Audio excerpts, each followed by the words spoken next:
While making this series of episodes, I've been spending a lot of time on a website called Rumble, and I've got to tell you, this website sucks. That clears out all that sticky plaque, regenerates your nerves, and eliminates your numbness. Ancient cultures knew the best way to manifest abundance thousands of years ago. But this information has been kept hidden and kept secret. The ads are super weird and many appear to be for scams. This makes any man, no matter the age or condition, as potent as a teenager going through puberty. And now we know, through a Ukrainian doctor, that there is a way to fight this ocular toxin that's wreaking havoc on our vision right now. We've all been there. Rumble is basically a Frankenstein's monster version of YouTube made up of crypto scammers, AI garbage, and conspiracy theorists. But if you want to understand what happened in the weeks after the 2020 election, this is, unfortunately, where you've got to hang out. That's because it's the only place you can find stuff like this. We looked at the date, January 6th, and we thought, that's probably going to be one of the most important times to shoot down the attempted fraudulent installation or installment of the Chinese communist puppet, Joe Biden. Videos of people planning the events of January 6th have been purged from platforms like Twitter, Facebook, and YouTube. We'll never surrender, and one way or another, politically, lawfully, and legally, Joe Biden will be removed. He is a Chi-Com traitor. On January 7th, far-right MAGA media outlets, along with President Trump himself, were banned from the world's top social media networks. During his presidency, Trump had used Twitter to change government policy, fire cabinet officials, and connect directly with the American public. If you're listening, now, his Twitter account was gone. This censorship is unlawful, it's unconstitutional, and it's completely un-American. Many thought that this would keep a lid on misinformation, but actually, it might have made it worse. Today, in the last episode of this series, how Donald Trump and his allies turned this attempt to silence them into an opportunity, one that would massively assist his political comeback. I'm Matt Bevan, and from If You're Listening, this is the 6th and final episode of America's Last Election.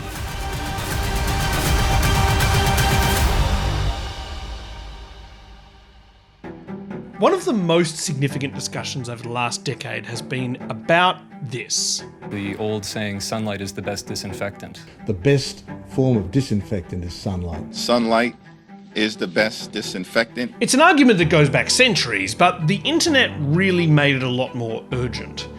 Basically, the argument is that if all information is accessible, the truth will win out over lies. One day I might do an episode about whether or not that's actually true. But in the 2010s, Facebook CEO Mark Zuckerberg and the owners of the world's other top social media platforms really wanted to believe it. We can either continue to stand for free expression, understanding its messiness, but believing that the long journey towards greater progress requires confronting ideas that challenge us. Or we can decide that the cost is simply too great. By 2020, the messiness of the internet had already started to break their faith in the sunshine as disinfectant argument. And Zuckerberg had already decided that in some cases, the cost was too great. Specifically, in this case. I don't like them putting chemicals in the water that turn the friggin' frogs gay. Conspiracy theorist Alex Jones had been spreading unhinged nonsense online for years. So I never expected Trump charging into a goblin's nest to not get some goblin vomit and slop and blood on him. Unhinged, but harmless, right? I don't want to see him kissing goblins, having political succubus with goblins. I don't want to see him ingratiating goblins. Well, aside from discussing goblin succubus, Jones also spent a large portion of his time spreading a terrible lie. For years, he told his audience that the horrific mass shooting at Sandy Hook Elementary School in 2012 was fake.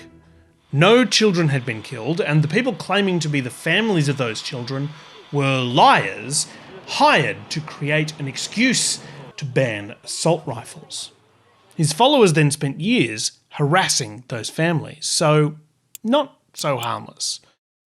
In 2018, several of those families began defamation lawsuits against Jones, suing him for hundreds of millions of dollars, and yet YouTube, Twitter, and Facebook continued to host his news outlet called InfoWars.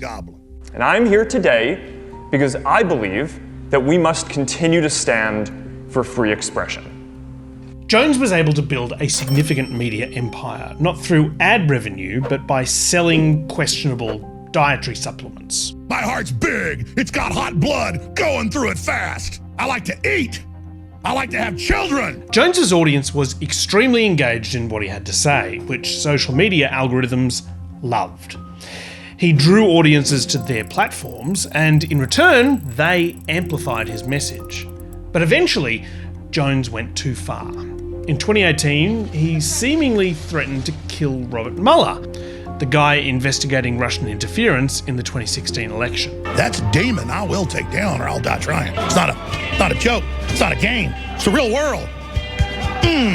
Politically, you're gonna get it or I'm gonna die trying, bitch. Finally, in August of that year, the platforms cracked. Bad news for those who like their news weird and screamed at them. Alex Jones has been deplatformed. It took more than lies to get him banned. It was the harassment of Mueller and the threat of violence that did it. Podcast platforms Stitcher and Apple went first, then Facebook and YouTube followed. And then those companies were joined by Spotify, Pinterest, LinkedIn, MailChimp, and YouPorn. Bad news for people trying to add Alex Jones to their professional network. But after that, we never heard from him again, right? Let's just whiz forward in time, just a couple of years to the Capitol riot, just to check if he's down there. Back. January 6th. Okay, stop. And myself, my wife, the crew was all just down there. Of course. It's Alex Jones! Alex Jones! Alex Jones had not disappeared. In fact, he'd only become stronger. What do you guys think about Alex Jones?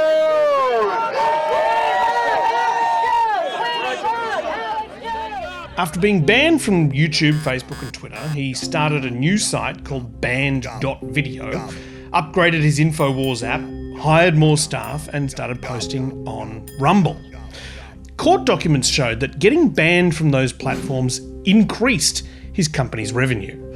Loyal fans followed him onto the website and app and supported him financially by buying his products. Please don't forget, a lot of products that were sold out are back in stock, like Pollen Block, like X2, like Supermel Vitality. All that sweet Pollen Block money meant that he could pay high-priced lawyers to defend him from the defamation suits. It meant that he could expand his empire on the platforms that he owned, where no one could boot him off. Very quickly, Alex Jones went from being the guy threatening violence to the victim of censorship and litigation. And it turns out that was more profitable and made him more popular than being just loud and saying insane things. Folks tell me, big national Fox host, big podcasters, big you name it, they go, man, it's crazy. Everybody loves you now. I mean, just people come over to see me, I go to events, they want to talk about you all day. Denying Donald Trump's 2020 election loss, that was a no-brainer conspiracy for Alex Jones to peddle. You could sell a lot of male vitality pills yelling about a stolen election. And what can you do with all that money? Well, you can set up a big rally in Washington, D.C. on January 6th, 2021. I have invested hundreds of thousands of dollars in making sure this happened, and I want you to know that's where your money's been going. Jones played a key role in funding and organising the rally which led to the Capitol riot. January 6th, 1 p.m., Capitol building, northeast side. I'll be leading that march. He marched with the protesters and tried to control their rage. We're not giving in to the globalists. We're never surrendering. America is fighting for its life right now. And I salute you all that came to D.C. in defense of our great nation. Everybody get off that building now. I'm with Alex Jones, man. I'm telling you right now, he just tried to de-escalate this stuff. If we can talk to someone and get him up there, we can get them to back off. We need to not have the confrontation with the police. They're going to make that the story. Now, you're probably asking two questions. Number one being, didn't Alex Jones's uppance recently come quite spectacularly? And also, what is the point of this story about Alex Jones? Well, I'll get to the comeuppance soon, but the reason this story matters is this. The censorship of Alex Jones backfired. And it backfired in a way that should seem really familiar. Jones did some obviously morally wrong things, harassing the families of shooting victims.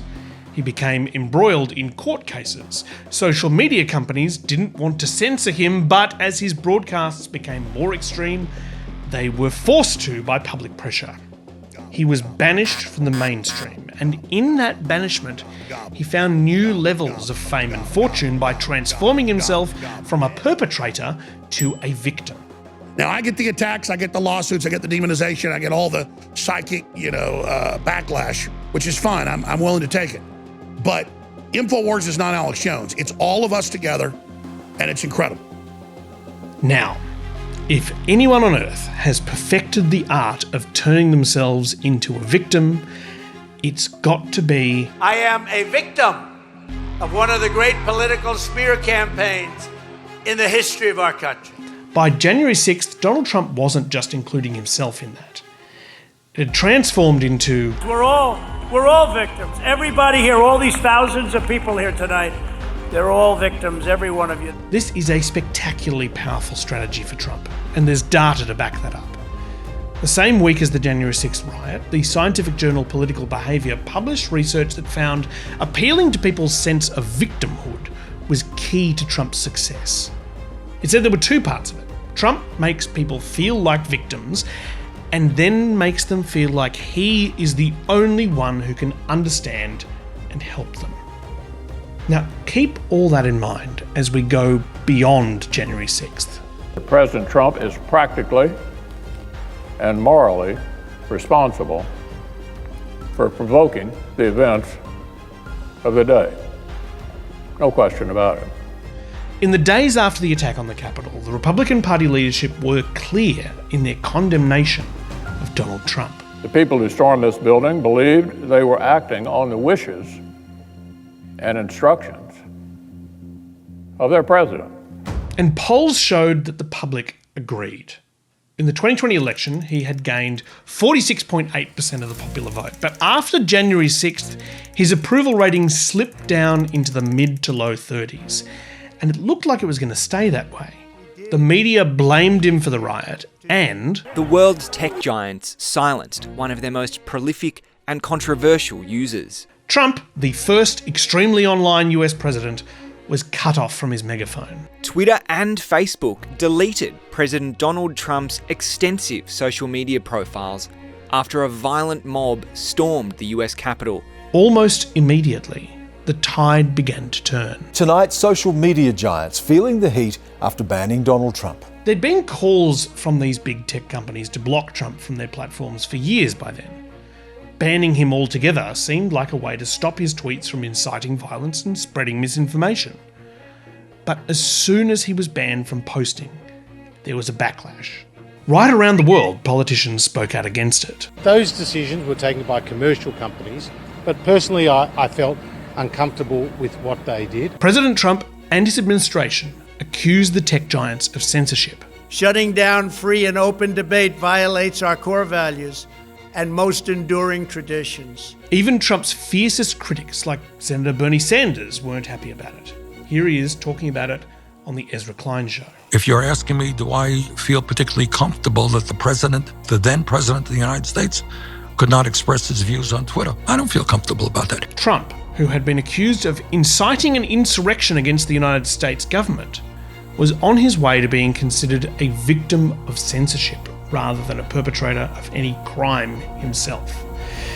It also found him unexpected allies, like Tesla and SpaceX CEO Elon Musk, who told the Financial Times, "It was not correct to ban Donald Trump. I think that was a mistake because it alienated a large part of the country and did not ultimately result in Donald Trump not having a voice." In 2022, Elon Musk bought Twitter, promising to undo all the bans and promote free speech. And yet, Mr. Trump insists he's not going back, instead focusing on his own rival social media app. He said his new app is being created to, quote, fight back against the big tech companies of Silicon Valley, which he says silences opposing voices in America. Trump's platform joined Alex Jones's banned.video platform, as well as YouTube knockoff Rumble, in a strange right-wing internet netherworld. These websites aren't a secret. Anyone can go there, but they're kind of out of the way. Google searches ignore them. They're not pleasant to be on. There's nothing there but hardcore MAGA stuff. Unless you're a journo like me, or you know a Trump supporter who sends you a link, you'd probably never go there. And believe me, you're better for it. And yet, they were great places for Trump supporters to hang out, share ideas and conspiracy theories, and plan for Trump's return. So far from being the end of him, January 6th and the events that led up to it had left Donald Trump with three pretty powerful things. By the end of 2022, he had a tight-knit community of supporters, an unexpected alliance with the world's richest man, and the all-important narrative about him being a victim rather than a perpetrator.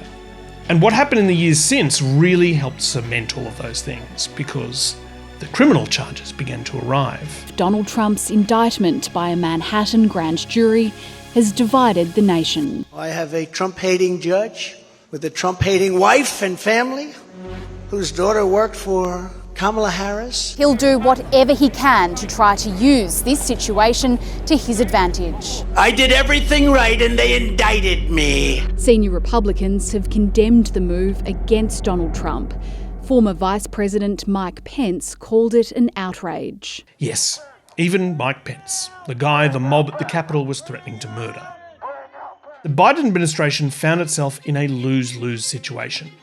Prosecute Donald Trump and you turn him into a victim.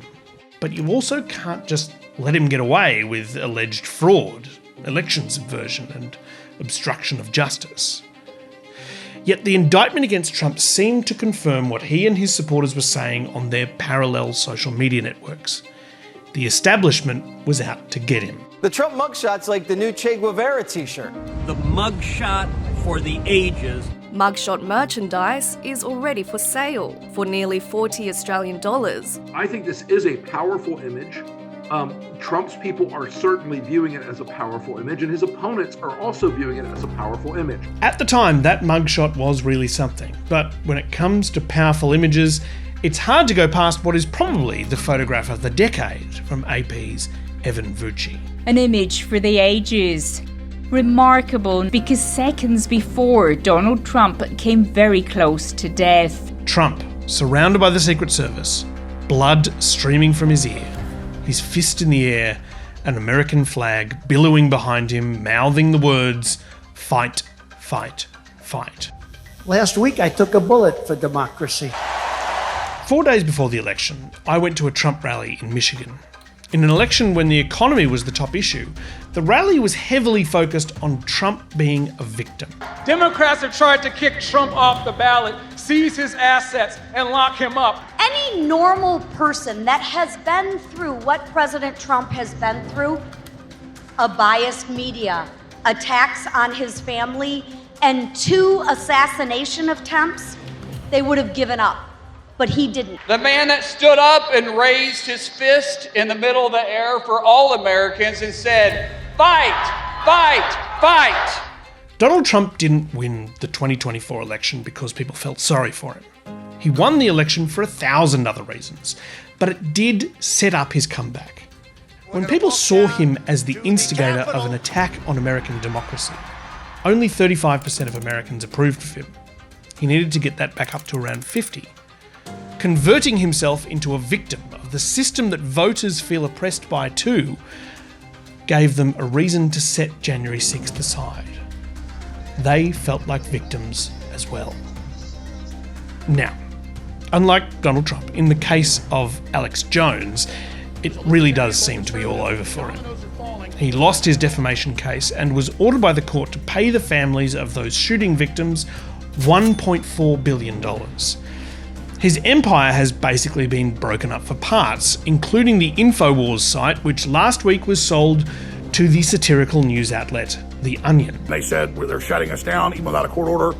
This morning, the Connecticut Democrats with The Onion newspaper bought us. Something like this has happened to basically everyone involved in the January 6th attack. Disgrace, bankruptcy, and in some cases, jail. And those things may have been on the way for Donald Trump as well, but unlike his unlucky allies, Trump had the brilliant idea of getting re-elected as President of the United States, a job that comes with immunity from criminal prosecution. This is the last episode of the series, and while I hope that I told you at least a few things about America's last election that you didn't already know, you probably were broadly across it. And so is everyone in America. But they have fairly and squarely re-elected Donald Trump. What does that tell you? About the desperation that millions of Americans feel, about the anger they feel towards the people that have governed them in the past, about how they too feel like victims and want redemption or revenge. People from every background, from every part of America, rejected the status quo in favour of a man who just 4 years ago seemed on the verge of knocking out the foundations under the world's most powerful government. These people were not deceived. This is what they wanted.